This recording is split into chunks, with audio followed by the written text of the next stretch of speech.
Maaaring lamangan mo ko sa ingay pero sa isip, asa.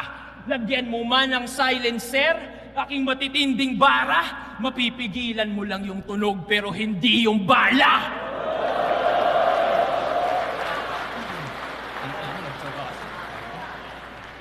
Pero kahit anong pangit ng yung bunganga, wala kang narinig na nilait ko yung politiko mo, doon ka sa akin humanga. Kanya-kanya tayo ng pinagdaanan. Ba't kita didiktahan sa kung ano ang tama? Walang nananalo sa gantong debate pero talo yung walang pangunawa. Tandaan mo yan. At doon tayo nagkakapareha. Parehong merong hinaing, pareho din na may reklamo. Pero di sapat yung piling lang edukado. Dapat danas mo yung hirap ng mga tao. Ngayon tapos ka na, pakisabi din sa iyong amo, galing pa ng DDS, ikay malinis train ang bao.